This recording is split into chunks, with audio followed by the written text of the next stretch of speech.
We have duality here. I've already took a bite out of it. Now, I'm not big on sweets. I'm not big on cookies, candy, none of that. But when I seen these, it's brownie, chocolate chip. I was like, I gotta get it. Now, some say, choose a side. Which one you like the most, a brownie or chocolate chips? And I said, I want the best of both worlds. Because realistically, we embody both. But do you see that Spirit showing me too, as my ear is itching? Oh, y'all, my ear itching. Hello. That there is more of the light side than the dark side. But they also showing me the chocolate chips also represents the brownie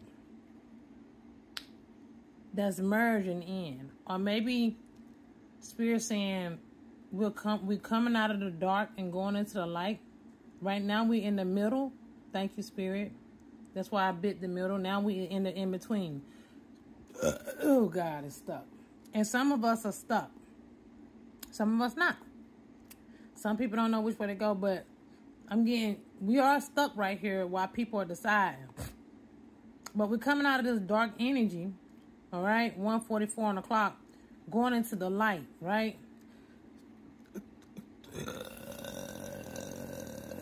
Confirmation burp. Excuse me, I told y'all I was stuck. So, excuse me, y'all. That was deep and rude, but deep. It's a message. It happened that way.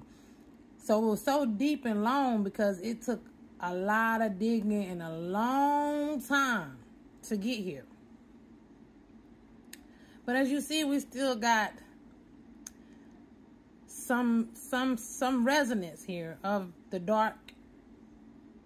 Okay? And what I'm getting is, even though you can be embodying most of your light side, you still got to have some of that pieces, chips, chocolate chips, right? You got to still have chips of that darker side, 2, 3, 1 on the clock to carry with you, because we're still up against these forces. There's still some of these forces lingering around. So you still got to have pieces, chips of the dark within you to be able to withstand the dark that's leaving out, to fight up against it. That's how you're going to have to apply the pressure.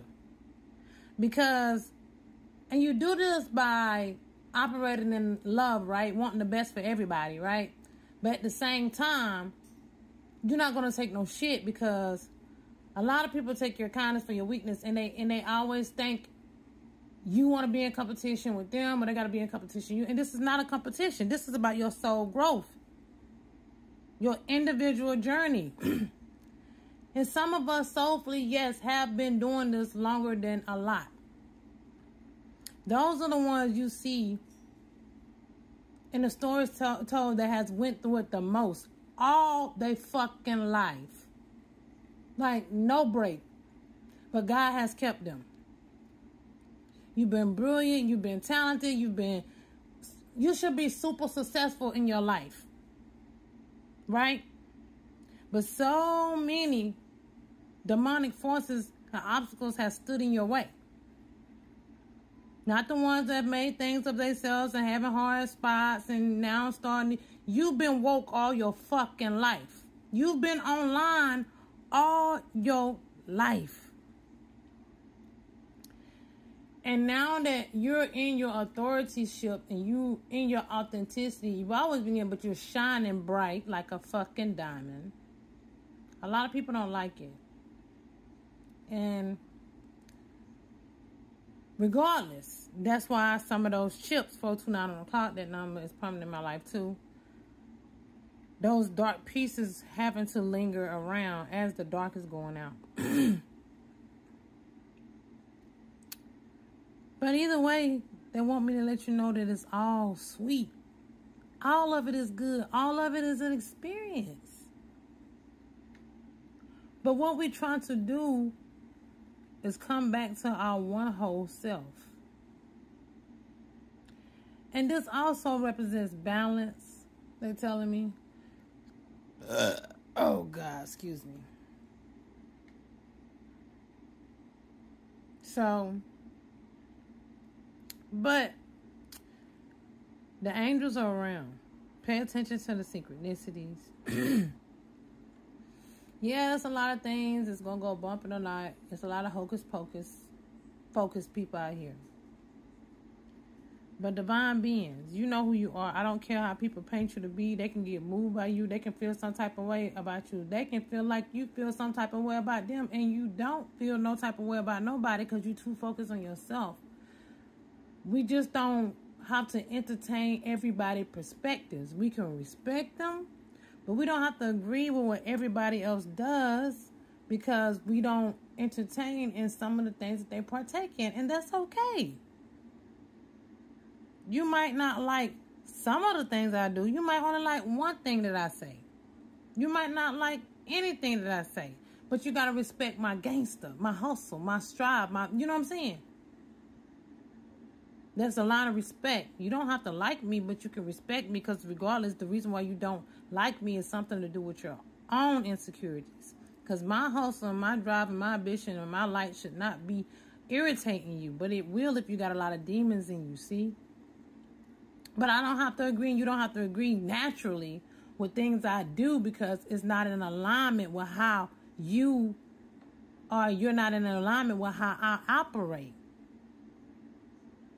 We might see some things that people do that don't resonate with us because we're no longer in those frequencies. We've been there and done that. You see what I'm saying? So we've evolved past those stages of ourselves. So, and we know what those energies, those entities, or those spirits partake.